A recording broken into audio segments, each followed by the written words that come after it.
ഇനി എന്താണ് നമ്മൾ, എങ്ങനെയാണ് നിസ്കാരത്തിൽ അള്ളാഹുവിനെ കുറിച്ച് ഓർമ്മ വരിക? ഞങ്ങൾ അറിഞ്ഞു ഹാത്തിമേ, എങ്ങനെയാണ് നിസ്കാരം എന്ന് മനസ്സിലായി. ഹാദിഹി തഅദിയ, ഇങ്ങനെയാണ് നിസ്കാരം നിർവഹിക്കേണ്ടതെന്നറിഞ്ഞു. ഫമൽ മഅരിഫ, ഇത് നിസ്കാരം നിർവഹിക്കേണ്ട രീതിയാണ്. എന്താ പിന്നെ നിസ്കാരത്തിൽ ആലോചിക്കേണ്ടത്? നമ്മൾ പറയില്ലേ, റബ്ബേ കൈ കെട്ടുമ്പോഴേക്കും അങ്കമാലി പോയി വരിക, കൈ കെട്ടി നിസ്കാരം തീരുമ്പോഴേക്കും ആലുവയിൽ ട്രിപ്പ് അടിച്ചു വന്നു. റഹ്മാനായ റബ്ബേന്റെ ഇടയ്ക്ക് എവിടൊക്കെ പോയി വരുന്നു. നമ്മുടെ കുട്ടികളൊക്കെ മാഞ്ചസ്റ്റർ സിറ്റിയിലൊക്കെ പോയിട്ട് വരുന്നത് അല്ലേ, ബ്രസീലിൽ പോയി വരുന്നു. സുബ്ഹാനല്ലാഹ്, ആകെ 5 മിനിറ്റ് നടന്നിട്ടില്ല. എയർപോർട്ടിലേക്ക് നടന്നെത്താനോ ഫ്ലൈറ്റിനോ കാറിനോ എത്തേണ്ട നേരമായിട്ടില്ല. ലോകത്തിന്റെ എല്ലാ കളിസ്ഥലത്തും പോയി വന്നു. സുബ്ഹാനല്ലാഹ്, അള്ളാഹിന്റെ അടുത്തേക്ക് മാത്രം എത്തിയില്ല. ഇതാ നമ്മുടെ കഥ. നമ്മൾ പറയും അള്ളാഹ് കൂലി തരണേ, പടച്ചോനെ നിസ്കാരം സ്വീകരിക്കണേ. നമ്മളൊരു മെമ്മോറാണ്ടം ഒരാൾക്ക് കൊടുക്കുകയാണ്, ഒരു മന്ത്രിക്ക്. സങ്കല്പിക്കുക, ഒരു ഉദാഹരണം പറയാം. ഇത് നിങ്ങളുടെ ഒരു നിവേദനമാണ്. ഇത് ഹുസൈനാജി മന്ത്രിയെ നമ്മൾ സങ്കല്പിക്കുക. അജരെ നിങ്ങൾ വരി, കാര്യമായി ഞങ്ങളുടെ നാട്ടിൽ തുടങ്ങാൻ പോണ വഫിയ കോളേജിന് നിങ്ങൾ എന്ത് ചെയ്യണം, ഒരു റേഷൻ അനുവദിക്കണം. ഒന്നുമില്ല, TH മുസ്തഫ സാഹിബ് പഴയ ഭക്ഷ്യവകുപ്പ് മന്ത്രിയല്ലേ, എനിക്ക് അദ്ദേഹത്തോട് കടപ്പാടുണ്ട്. ദാറുൽ ഹുദയിൽ റേഷൻ അരി പാസ്സാക്കി തന്നത് അദ്ദേഹമാണ്. ആ ചോറൊക്കെ ഞങ്ങൾ കഴിച്ചിട്ടുണ്ട്. അദ്ദേഹത്തിന് വേണ്ടി ദുആരക്കാണ്. അദ്ദേഹത്തിന് ആയുരാരോഗ്യവും ആഫിയത്തും അല്ലാഹു കൊടുക്കട്ടെ. ആമീൻ യാ റബ്ബൽ ആലമീൻ. ഞാൻ ഈ നിവേദനം തരാം, അത് ഞങ്ങളുടെ സ്ഥാപനത്തിന്റെ, നിങ്ങൾ മന്ത്രിയാണ് കേട്ടോ, എന്നാ പിടിച്ചോളി. ഇങ്ങനെ ഞാൻ കൊടുത്താൽ, ഞാൻ ഇങ്ങനെ വളരെ ഭവ്യതയോടുകൂടെ ഏൽപ്പിച്ചാൽ ഏതാണ് ഇപ്പൊ മന്ത്രി സ്വീകരിക്കുക? ആദ്യം കൊടുത്തതോ രണ്ടാമത്തേതോ? രണ്ടാമത്തേത്. നമ്മുടെ ഒക്കെ നിസ്കാരം പറഞ്ഞ പോലെ നിവേദനൊക്കെ ഭയങ്കര നിവേദനം. നരകത്തുനിന്ന് കാക്കണേ, സ്വർഗം തരണേ, ഇതൊക്കെ അള്ളാന്റെ അടുത്ത് കൊടുക്കണത്. ഇങ്ങനെ മുഖം തിരിച്ച് അള്ളാഹുവിനെ നോക്കാതെ, അള്ളാഹു പുറത്തു തരട്ടെ. എത്രയോ നിസ്കാരങ്ങൾക്ക് നമ്മൾ അള്ളാഹുവിനോട് തൗബ ചെയ്യേണ്ടി വരുന്ന നിസ്കാരങ്ങൾക്ക് തൗബ ചെയ്യേണ്ടി വരും. റബ്ബേ, ഞാനാ ചെയ്തത് മഹാ മോശമായി പോയില്ലേ, ഒരു VIP-യോട് ഒരു അപ്പോയിന്റ്മെന്റ് കിട്ടിയിട്ട് മുഖം നോക്കാതെ ഞാൻ പോന്നില്ലേ, ചെയ്യാൻ പാടുണ്ടായിരുന്നു അത്. എത്ര ഇസ്തിഗ്ഫാറുകൾക്ക് നമുക്ക് ഇസ്തിഗ്ഫാർ ചെയ്യേണ്ടി വരുന്ന, എത്ര ദുആകൾ നമ്മൾ അലസമായി നിന്നതിന് അള്ളാഹുവിനോട് മാപ്പ് പറയേണ്ടി വരും. എത്ര നിസ്കാരം യാ റബ്ബ്. മഹാനായ ഹാത്തിമുൽ അസമ്മതങ്ങൾ നിർവഹിക്കേണ്ട രീതി പറഞ്ഞിട്ട് പറഞ്ഞു, ഇനി നിസ്കാരത്തിൽ എന്താണ് ആലോചിക്കേണ്ടത്, എങ്ങനെയാണ് മനസ്സിന് മധുരം വരിക. ഈ പറയുന്നത് ശ്രദ്ധിച്ചു വെക്കുക. അതുപോലെ അള്ളാഹു നമുക്ക് തൗഫീക്ക് നൽകട്ടെ. നാളെ ഒരു സുബഹി നിസ്കാരത്തിന് നമുക്ക് ആയുസ്സുണ്ടാവുമെന്ന് വിചാരിക്കണ്ട. ഇന്നത്തെ ഇശ കഴിഞ്ഞു, സുബഹി ഉണ്ടോ അല്ലാഹു അല. നമ്മൾ ചിലപ്പോൾ ഖബറിലേക്കായിരിക്കും പോവുക.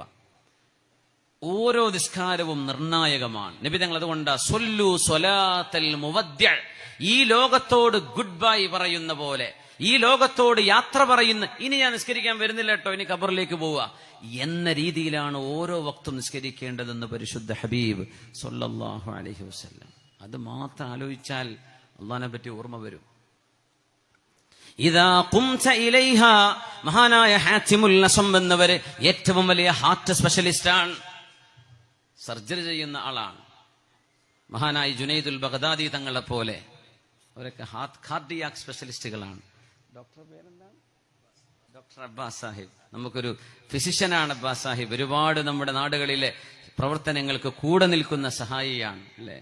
ഒരു ഡോക്ടർ ചെയ്യുന്ന സേവനം വളരെ വലുതാണ്. നമ്മളൊക്കെ ഫീസും കൊടുത്തിട്ടാണ് തിരിച്ചു പോകുന്നത്. ഈ ഒരിക്കലെങ്കിലും തനിക്കൊരു ഓപ്പറേഷൻ ചെയ്ത ഡോക്ടർ ചെന്ന് കണ്ടൊരു നന്ദി പറയാൻ, ഡോക്ടറെ അന്ന് സുഖമില്ലാതെ വന്ന് പിന്നൊന്ന് കാണാൻ പറ്റിയിട്ടില്ല, ഒരു നന്ദി പറയാൻ, ഒന്നിലൊരു സന്തോഷം, എന്തെങ്കിലും ഒരു സന്തോഷം അവർക്ക് കൈമാറി ഒരു സന്തോഷിപ്പിക്കുന്ന ഒരു ഹദിയ കൊടുത്തിട്ട്, ഇതാ ഡോക്ടറെ, നിങ്ങൾ ആ ചെയ്ത സേവനം, നിങ്ങൾ എന്നോട് ചെയ്ത ആ ഒരു commitment, I reserve my thanks, നന്ദി പറയേ. അവരൊക്കെ ചെയ്യുന്ന സേവനം വലുതാണ്. ഹൃദയങ്ങളുടെ സർജറി ചെയ്ത മഹാൻ, എങ്ങനത്തെ ഫിസിക്കൽ സർജറി അല്ലേ ഞാൻ ഈ പറയുന്നത്.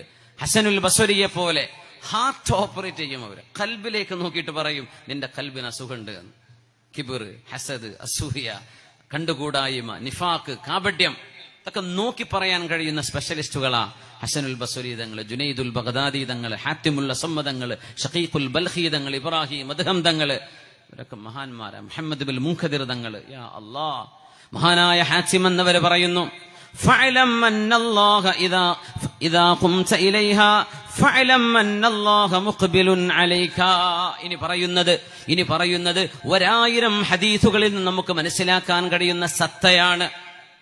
ഇത് മാത്രം ഓർത്താൽ, നിങ്ങൾ എല്ലാം മറന്നാലും കുഴപ്പമില്ല. ഈ പറയുന്ന ഒരു പാരഗ്രാഫ് മറക്കല്ലേ. ഇദാ ഖുംത ഇലൈഹാ, നിസ്കാരത്തിലേക്ക് എഴുന്നേറ്റ് നിൽക്കുമ്പോൾ. കാര്യം പറയാം, എണീറ്റ് നിസ്കരിക്കാൻ കഴിയുന്ന ഒരാൾ ഒരിക്കലും ചേരട്ട് നിസ്കരിക്കാൻ പാടില്ല. എണീറ്റ് കുമ്പിടാൻ കഴിയുമെങ്കിൽ അത് സുന്നത്ത് നിസ്കാരം. എണീക്കാൻ പറ്റുന്നവന് ഇരുന്ന് നിസ്കരിക്കുക, കൂലി പകുതി ഉണ്ടാവുള്ളൂ എന്ന് മാത്രം. ഫർളിന് നിന്നേ പറ്റൂ, നിൽക്കാൻ കഴിയൂ. അൽ ഖായിം, നിൽക്കാൻ കഴിവുള്ളവർ നിൽക്കണം. നമ്മളെ പള്ളിയിലൊക്കെ നിരന്തരം ചെയറുകളായി തുടങ്ങി. ഇനിയിപ്പോ ചർച്ചുമാരി ബെഞ്ചും ഡെസ്ക് കൊണ്ടേ വരുമെന്നാ തോന്നുന്നത്. സുബ്ഹാനല്ലാഹ്, ഒരു കുഴപ്പമില്ല, ചെയറിൽ നിന്ന് നിസ്കരിച്ചിട്ടുണ്ട്, കൂളായിട്ട് ഓടിച്ചാടി നടക്കുക. ഒരു ബാഡ്മിന്റൺ കളിക്കാൻ പോവുക, നിസ്കാരത്തിന് എത്തുമ്പോൾ ഊരക്ക് വയ്യ. പ്രായമുള്ള ആളുകളെ സംബന്ധിച്ചല്ല പറയുന്നത്, ആരോഗ്യക്ക് വിഷമുള്ള പ്രയാസമുള്ളവരെ കുറിച്ചല്ല. ഇതൊരു ഫാഷനായിട്ട് കൊണ്ട് നടക്കല്ലേ. ഫർളായ നിസ്കാര, നിൽക്കാൻ കഴിയുന്നവൻ നിന്നേ പറ്റൂ. ഒരു രാജാവിന് മുമ്പ് പോയിട്ട് നമ്മൾ ഇരിക്കോ? ഇരിക്കാൻ പറഞ്ഞാൽ ഇരിക്കുവോ നമ്മൾ? ഞാൻ ഇരിക്കണില്ല എന്നല്ലേ പറയാം. അള്ളാന്റെ മുമ്പിൽ കൂളായിട്ട് ഇരിക്കേ, ഒരു കുഴപ്പമില്ലാതെ. അത് ചെയ്യല്ലേ. ആലോചിച്ചാൽ മതി. നമ്മളെ ചെയ്യുന്ന പണി എന്താണ് ആലോചിച്ചാൽ മനസ്സിലാവും അതിന്റെ ഗൗരവതരം എത്രയാണെന്ന്. ഇദാ ഖുംത ഇലൈഹാ ഫഅലം അന്നല്ലാഹ മുഖ്ബിലുൻ അലൈക, നിസ്കാരത്തിലേക്ക് നിൽക്കുമ്പോൾ ഓർക്കണേ, അല്ലാഹു നിന്റെ മുമ്പിലേക്ക് അല്ലാഹു മുന്നിട്ടിരിക്കുകയാണ്. അങ്ങനെയാണ്. നമുക്ക് ഒരാളോടെ ഒരു സമയത്ത് ഒരു ഡയലോഗ് ചെയ്യാൻ പറ്റൂ, ഒരാളോടെ 1 to 1 അല്ലെ. ഞാൻ ഹുസൈനാജിയോട് സംസാരിച്ചു, ആ സമയത്ത് എനിക്ക് ഡോക്ടറോട് സംസാരിക്കാൻ കഴിയില്ല, അത് നിർത്തിയിട്ട് വേണം പറയാൻ. അല്ലാഹു സൃഷ്ടികളെ പോലെയല്ല. സൃഷ്ടികൾക്ക് 1 to 1 പറ്റൂ, അല്ലാഹു 1 to billion ഒരേ സമയത്ത് അള്ളാഹുവിന് ചെയ്യാൻ കഴിയും. അതാണ് റബ്ബും സൃഷ്ടികളും തമ്മിലുള്ള വ്യത്യാസം. മുഖാലിഫുൽ ലിൽ ഹവാദിസ്, അള്ളാഹു സൃഷ്ടികളെ പോലെയല്ല. അതുകൊണ്ട് കോടിക്കണക്കിന് ആളുകളുടെ ഹിസാബ് വളരെ പെട്ടെന്ന് ഞുടയിട കൊണ്ട് അള്ളാഹു തആല ചെയ്തു തീർക്കും. കോടിക്കണക്കിന് ആളുകളോട് ഒരേ സമയം 1 to 1 അള്ളാഹുവിന് കൺവേഴ്സ് ചെയ്യാൻ കഴിയും. ഇതാണ് അള്ളാഹു ജല്ല ജലാലു. അള്ളാഹുലേക്ക് നമ്മൾ മുന്നിടുമ്പോൾ അറിയണേ, അന്നല്ലാഹ മുഖ്ബിലുൻ അലൈക, അള്ളാഹു തആല നിന്നിലേക്ക് മുന്നിട്ട് നിൽക്കുകയാണ്, നിന്നെ ശ്രദ്ധിക്കുകയാണ്. നിനക്കെന്താണ് പറയാനുള്ളതെന്ന് അള്ളാഹു നിന്നെ കേൾക്കുകയാണ്. ഫഅഖ്ബിൽ അലാ മൻ ഹുവ മുഖ്ബിലുൻ അലൈക, നിന്നെ കേൾക്കാൻ ഇഷ്ടപ്പെടുന്ന ഒരാളോടാണ് നീ സംസാരിക്കാൻ പോകുന്നത് എന്ന് ഓർമ്മ വരണേ. എന്നിട്ട് പറയുന്നു, ബിസ്മില്ലാഹിർ റഹ്മാനിർ റഹീം, കരുണാവാരിധിയായ കരുണാനിധിയായ എല്ലാം തന്നവനായ അല്ലാഹുവേ, നിന്റെ നാമത്തിൽ ഞാൻ ആരംഭിക്കട്ടെ. അൽഹംദുലില്ലാഹി റബ്ബിൽ ആലമീൻ, ലോകങ്ങളുടെ രക്ഷിതാവാണ് റബ്ബേ നീയാണ് എല്ലാറ്റിനും അന്നവും വെള്ളവും കൊടുക്കുന്നത്. നീയാണ് മനുഷ്യ മക്കൾക്ക് അധ്വാനിക്കാൻ ആരോഗ്യം കൊടുത്തത്. നീയാണ് അവരുടെ കരങ്ങളിൽ, അവരുടെ വീടുകളിലേക്ക് മക്കൾക്ക് സ്വന്തത്തിന് ഭക്ഷണം കൊണ്ടുകൊടുക്കാനുള്ള അവസരം നൽകിയത്. നിന്റെ തർബിയത്തില്ല എങ്കിൽ ഞങ്ങൾ നഷ്ടപ്പെട്ടു പോയി റബ്ബേ. നീ റബ്ബുൽ ആലമീനാണ്, അർ-റഹ്മാനിർ റഹീം, എന്നാലും നീ കാരുണ്യവാൻ തന്നെ, നീ കരുണാവാരിധിയാണ് റബ്ബേ. ഇയ്യാക നഅ്ബുദു വ ഇയ്യാക നസ്തഈൻ, കാരുണ്യവാനായ റബ്ബേ, ഇബാദത്തിന് അർഹനായവൻ നീ മാത്രമാണ് റബ്ബേ. ഒരു മഖ്ലൂക്കിനും മഖ്ലൂക്കിന്റേതായ കഴിവില്ല റബ്ബേ. സഹായം നീ നൽകുന്ന സഹായം മാത്രമാണ് തമ്പുരാനെ. ഇഹ്ദിനസ് സിറാത്തൽ മുസ്തഖീം, അല്ലാഹുവേ നേരായ വഴിയിലേക്ക് ഞങ്ങളെ നീ വഴി നടത്തണേ തമ്പുരാനെ. സിറാത്തുല്ലദീന അൻഅംത അലൈഹിം, എത്രയോ ആളുകൾ സജ്ജനങ്ങളായി ഞങ്ങളുടെ മുമ്പിൽ കടന്നുപോയി, അവരുടെ മാർഗത്തിലേക്ക് എന്നെയും ചേർത്തണേ. ഗൈറിൽ മഗ്ലൂബി അലൈഹിം, നീ ദേഷ്യപ്പെട്ടവരുടെ മാർഗമല്ല റബ്ബേ. വലല്ലാലീൻ, പിഴച്ചുപോയവരുടെ മാർഗവുമല്ല, സജ്ജനങ്ങളുടെ മാർഗത്തിലേക്ക് എന്നെ വഴി നടത്തേണമേ. ആമീൻ. പ്രാർത്ഥനയ്ക്ക് ഉത്തരം നൽകണേ. ബിസ്മില്ലാഹിർ റഹ്മാനിർ റഹീം. ഖുൽ ഹുവല്ലാഹു അഹദ്, പറയുക നബിയേ, അല്ലാഹു ഏകനാണ്, ഒരേ ഒരുത്തനാണ്. അല്ലാഹു സ്വമദ്, എന്റെ റബ്ബിന് ആരുടെയും ആശ്രയം ആവശ്യമില്ല, എല്ലാവരും അവനെ ആശ്രയിച്ചിരിക്കുന്നവരാണ്. ലം യലിദ് വലം യൂലദ്, അല്ലാഹു ഒരാളെയും പ്രസവിച്ചിട്ടില്ല. അല്ലാഹു ആണെങ്കിലോ ഒരാൾക്കും പ്രസവിക്കപ്പെട്ടവനുമല്ല. വലം യകുല്ലഹു കുഫുവൻ അഹദ്, നിനക്ക് തുല്യമായി ആരുമേ ഒന്നുമേ ഈ പ്രപഞ്ചത്തിലില്ല റബ്ബേ, നിന്റെ ഈ ലോകത്തില്ല റബ്ബേ. നീ ഒരേ ഒരുത്തൻ. നിന്റെ വഹ്ദാനിയത്തും റുബൂബിയത്തും ഞാൻ മനസ്സിലാക്കുന്നു. അല്ലാഹു അക്ബർ.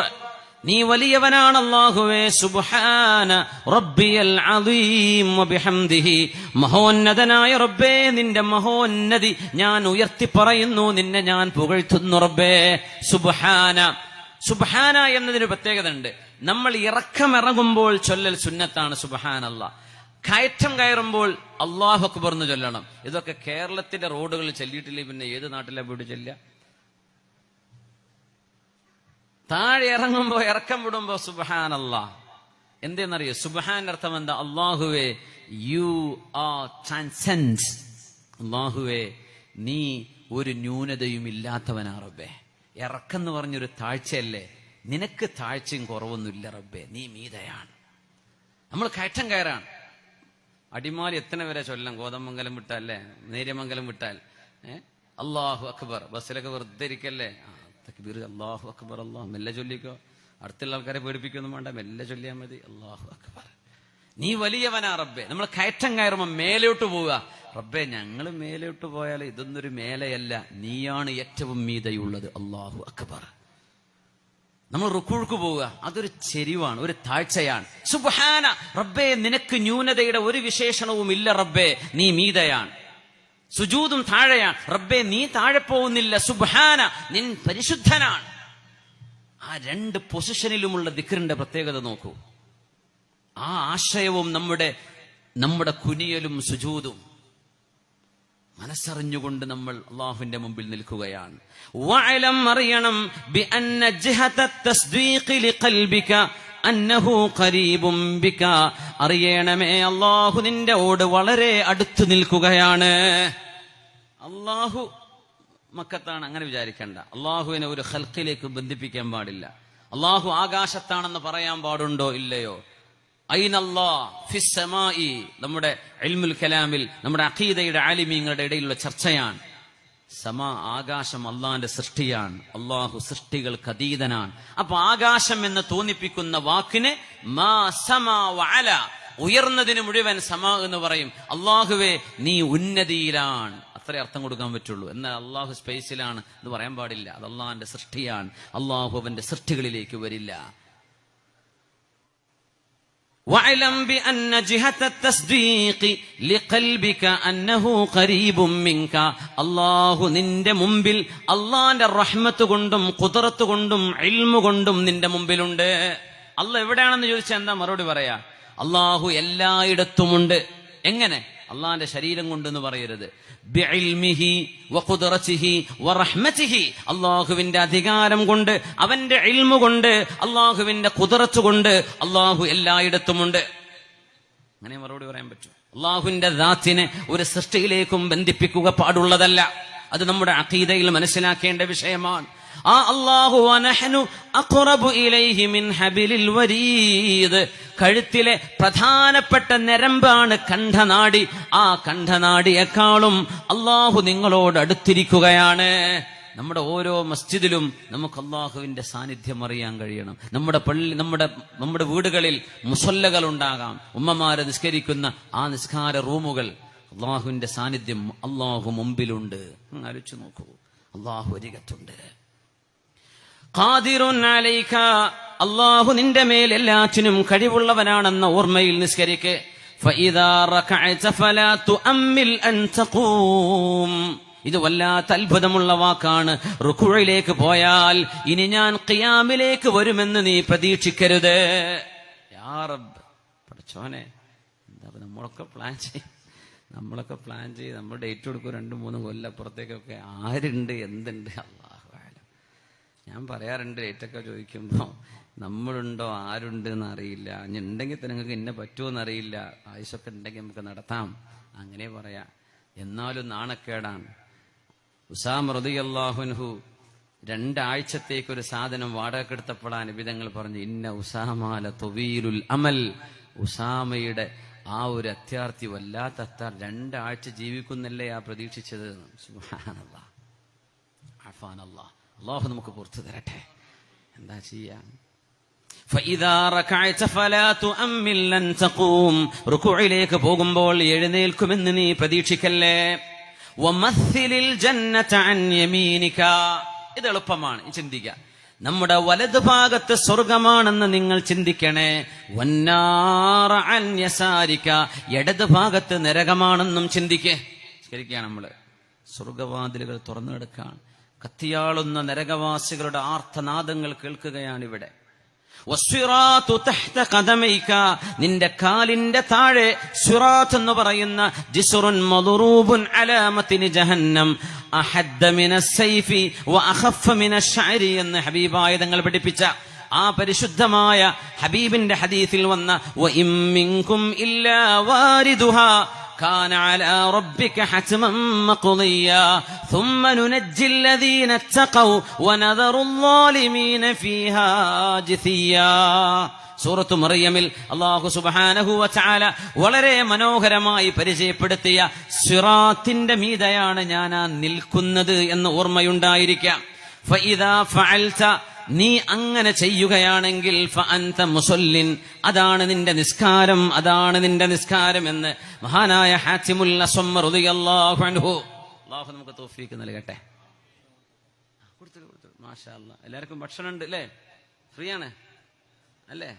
സമ്മേളനത്തിന് കടല കച്ചവടം നടത്തി, വെള്ള കച്ചവടമൊക്കെ നമ്മൾ വിചാരിക്കും സ്വലാത്തിന്റെ വാർഷികം കൂടിയാണ്. മാഷാ അല്ലാഹ്, അതൊക്കെ നല്ല കാര്യമല്ലേ? അൽഹംദുലില്ലാ. ഭക്ഷണം പാക്കിംഗ് ഒക്കെ ഓക്കെ അല്ലേ? ഈ ചൂടൊക്കെ ആയതുകൊണ്ടേ ഒന്ന് കേടുവന്നിട്ടൊന്നും ഉണ്ടാവില്ലല്ലോ. റാഹത്ത് ബിസ്മി ചൊല്ലി കൊടുത്തേക്ക്. വലതു ഭാഗത്ത് തുടങ്ങിക്കോളി. ബിസ്മില്ലാ ആരംഭിക്ക്. അൽഹംദുലില്ലാ. അത് ഫ്രീ ആട്ടോ. മാഷാ അല്ലാഹ്, മാഷാ അല്ലാഹ്. ഇത് ഭയങ്കര സംഭവമായല്ലോ. ആരൊക്കെ ഇതിന് സഹായികളായോ അവർക്കൊക്കെ അല്ലാഹു അർഹമായി കൂലി നൽകട്ടെ. ആമീൻ യാ റബ്ബൽ ആലമീൻ. മഹാനായ ആമിർ ഇബ്നു ഖൈസ് തങ്ങളോടാണ് ഇങ്ങനെയാണ് നിസ്കാരമെന്ന് മനസ്സിലായപ്പോ മഹാനായ ആമിർ ഇബ്നു ഖൈസ് റളിയല്ലാഹു അൻഹുവിനോട് ആളുകൾ ചോദിച്ചു, അമാ തസ്ഹൂഫി സ്വലാത്തിക. ആമിർ ഇബ്നു ഖൈസേ, നിങ്ങൾ നിസ്കരിക്കുമ്പോൾ നിസ്കാരത്തിൽ ഒരു വേറെ ചിന്തയൊന്നും വരില്ലേ? നിങ്ങൾ നിസ്കാരത്തിൽ മറവിയൊന്നും ഉണ്ടാവില്ലേ? നിങ്ങളുടെ നിസ്കാരം അത്ര ശ്രദ്ധയിലാണോ നിങ്ങൾ നിസ്കരിക്കുന്നത്? ഇത് ചോദിച്ചപ്പോ മഹാനായ ആമിർ ഇബ്നു ഖൈസ് റഹ്മത്തുള്ളാഹി അലൈഹിയുടെ മറുപടി, അവ ഹദീസുൻ അഹബ്ബ ഇലയ്യ മിനൽ ഖുർആനി ഹത്താ അശ്തഗില ബി. അല്ലാഹുവിന്റെ ഖുർആൻ ഞാൻ ഓതിക്കൊണ്ടിരിക്കുമ്പോൾ അല്ലാഹുവിന്റെ ഈ വചനത്തെക്കാളും ഇഷ്ടമുള്ള വല്ലതും എന്റെ ജീവിതത്തിലുണ്ടോ? ഹൈഹാത ഹൈഹാത് മുനാജാത്തുൽ ഹബീബ് തസ്തഗ്രിഖുൽ ഇഹ്സാസ്. മഹ്ബൂബിനോടുള്ള അഭിസംബോധന നമ്മുടെ എല്ലാ ചിന്തകളും മറപ്പിച്ചു കളയുന്നു. മഹ്ബൂബിനോട് സംസാരിക്കുമ്പോ അതാണ് കാമുകന്മാരൊക്കെ ഉമ്മയും വാപ്പയും കടന്നുറങ്ങിയാൽ തുടങ്ങണ ഫോണ് പിന്നെ സുബഹി കഴിഞ്ഞിട്ട് അവസാനിക്കുക. എന്താണ് പറയാനുള്ളതെന്ന് ഓൽക്ക് തന്നെ അറിയുള്ളൂ അല്ലേ? കല്യാണം കഴിയണവരെ അല്ലെങ്കിൽ നിക്കാഹ് കഴിഞ്ഞിട്ടുള്ള സംസാരമായിരിക്കും. കല്യാണം കഴിഞ്ഞാൽ പിന്നെ അത്ര ആവേശമൊന്നും ഉണ്ടാവില്ല. അപ്പൊ പെണ്ണുങ്ങൾ പറയും, അല്ല നിങ്ങൾ എന്തോ ഒരു ഫോൺ ചെയ്ത മനുഷ്യനാ, ഇപ്പൊ എന്താ ഞാൻ വിളിച്ചിട്ട് എടുക്കണ പോലും ഇല്ലല്ലോ. അപ്പൊ എല്ലാ തിയറിയും പറഞ്ഞു കഴിഞ്ഞില്ല, ഇനിയിപ്പോ എന്താ പറയാനുള്ളത്? കുറച്ചെങ്കിലും ബാക്കി വെക്കാനുണ്ടാവണം. എല്ലാ കഥയും പറഞ്ഞു തീർക്കരുത്. സീരിയലൊക്കെ അവസാനിപ്പിക്കണ പോലെ ഒരു ചെറിയ ഒരു കൺഫ്യൂഷൻ കൊടുക്കണം. അപ്പോ നമ്മുടെ ദീനിന്റെ ഒരു പ്രത്യേകത അതാണ്. അതുകൊണ്ടാണ് ഈ കല്യാണം കഴിയേണ്ട മുമ്പ് നിങ്ങൾ തേനെ പൊന്നെ എന്ന് പറഞ്ഞിട്ട് വെറുതെ മറീന ബീച്ചിലും അവിടെ മറൈൻ ഡ്രൈവിലും പോയിട്ട് കറങ്ങണ്ട. കാരണം ആ പറയണതൊക്കെ നുണയാണ്. ആദ്യം പറയാം നമ്മുടെ ഹണിമൂൺ മലേഷ്യയിലാട്ടോ, ഓന് പാസ്പോർട്ട് വരെ വാങ്ങാനുള്ള വകുപ്പുണ്ടാവില്ല. പക്ഷെ പറയുമ്പോൾ അതൊക്കെ പറഞ്ഞു കൊടുക്കണ്ടേ? പിന്നെ പറയും നമ്മൾ 300 രൂപയ്ക്ക് ചായ കിട്ടേണ്ട കോഫി ഷോപ്പൊക്കെ ഉണ്ടല്ലേ കൊച്ചിയിൽ, നമ്മൾ അവിടെ വന്നിട്ടാകാരം നമ്മുടെ ആദ്യത്തെ കോഫി മീറ്റ്. ആയിക്കോട്ടെ, നടക്കാൻ പോണില്ല എന്ന് അവനും അറിയാം, അവൾക്ക് ഒരു ആഗ്രഹം. കേട്ട് നല്ലതല്ലേ കേൾക്കണത്? ആരോ പണ്ട് ഗൾഫിൽ നിന്ന് പൈസ അയക്കണ കഥ പറഞ്ഞിട്ടില്ലേ? 1 ലക്ഷം രൂപയിൽ അമ്മായിമ്മക്ക് ഇത്ര, നിങ്ങൾക്ക് ഇത്ര, അനുജന് ഇത്ര, ഇതൊക്കെ തരാനാണ് ആഗ്രഹം. പക്ഷെ എൻ്റെ അടുത്ത് ജോലി വരെ ഇല്ല. സുബ്ഹാനല്ലാഹ്. ഈ വക പഞ്ചസാര കലർന്ന വർത്തമാനങ്ങൾ പറയുമ്പോഴേ അതൊന്നും ഹഖീഖത്തല്ല. അതിനാണ് നിക്കാഹ് അവനവന്റേതാകണത് വരെ ഇതൊക്കെ പറയുള്ളൂ. അവനവന്റെ കയ്യിൽ കിട്ടിയാൽ, വിവാഹം ചെയ്ത് ഇവൾ എന്റെ സ്വന്തമാണ് എന്ന് തോന്നിത്തുടങ്ങിയാൽ പിന്നെ ആവേശമൊക്കെ പോവും. അതാണ് ഈ ചാടിപ്പോണ കുട്ടികളൊക്കെ 6 മാസം കഴിഞ്ഞ് വെക്കേഷന് വരുന്ന പോലെ വരുന്നത്. ആ തുടക്കത്തിൽ പോണ ആവേശമൊന്നും ഒരു 6 മാസം 3 മാസം കഴിഞ്ഞാൽ ഉണ്ടാവില്ല. അതുവരെ ഇവർക്ക് തോന്നുന്നു, റബ്ബേ ഇവൻ എന്റെ ജീവനാണ്, മൈ താരെ തോടുക്കെ ലാവുങ്ക, മൈ ദുനിയ ഘുമാവുങ്ക, മൈ തുമേ ചാന്ദിലെ ജാവുങ്ക, അങ്ങനെയൊക്കെ പറയാം. അതൊക്കെ വെറുതെ പറയാ. ഓട്ടോറിക്ഷ വെച്ചിട്ട് അങ്കമാലിക്ക് പോകാൻ വകുപ്പുണ്ടാവില്ല. പക്ഷെ ഈ വർത്തമാനങ്ങളാ പറയാ. അതുകൊണ്ടാണ് അല്ലാഹു തആല അത് വേണ്ട, ആ വക സോഫ്റ്റ് കോർണറും സ്നേഹവും പ്രേമവും അതൊക്കെ എടുത്തു വെച്ച് കല്യാണം കഴിഞ്ഞ് നിന്റെ ഭാര്യയോട് അവൾ നിന്റേതാണെന്ന് ബോധ്യപ്പെടുമ്പോൾ സത്യസന്ധമായി നടക്കണത് പറഞ്ഞാൽ മതി. കാരണം കല്യാണം കഴിഞ്ഞാൽ പിന്നെ ഇത് പറഞ്ഞാൽ കുടുങ്ങിപ്പോവും. കാര്യം നടക്കണിന്റെ മുമ്പ് അതൊക്കെ പറയാ. നടന്നു കഴിഞ്ഞാൽ പിന്നെ യാഥാർത്ഥ്യവുമായി പൊരുത്തപ്പെടണം. അതുകൊണ്ടാണ് അള്ളാഹു നിക്കാഹിന്റെ മുമ്പ് ഇതുപോലെയുള്ള കാര്യങ്ങൾ, ഡേറ്റിംഗ്, ഇതുപോലെയുള്ള ഫ്രണ്ട്ഷിപ്പ് പാടില്ലെന്ന് പറയാൻ കാരണം അത് വഞ്ചനയാണ്.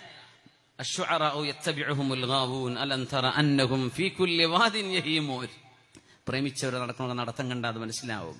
നോക്കണം, മെഹബൂബിനോട് സംസാരിച്ചാൽ പിന്നെ ആർക്ക് മടുപ്പ് വരും? മഹാനായ ആമിർ ഇബ്നു ഖൈസ് റളിയല്ലാഹു അൻഹു പറയാ, നിസ്കരിക്കുമ്പോൾ മടുപ്പ് തോന്നി, ഞാൻ എന്റെ മെഹബൂബായ റബ്ബിനോടാ സംസാരിക്കുന്നത്. ഒരു മെഹബൂബിനോട് സംസാരിക്കുമ്പോൾ ആർക്കെങ്കിലും മടുപ്പുണ്ടാവോ? ഇല്ലല്ലോ. പിന്നെങ്ങനെ എനിക്ക് മടുപ്പ് വരാന്ന് ചോദിക്കേ? ഞാൻ ഓതുന്നത് അള്ളാഹുവിന്റെ വചനമല്ലേ? ആ വചനത്തെക്കാളും മധുരമുള്ള വല്ലതും ഈ ലോകത്തുണ്ടോ? ഞാൻ അതല്ലാതെ മറ്റൊന്നൊന്ന് ചിന്തിക്കാൻ എന്ന് ആമിർ ഇബ്നു ഖൈസ് റളിയല്ലാഹു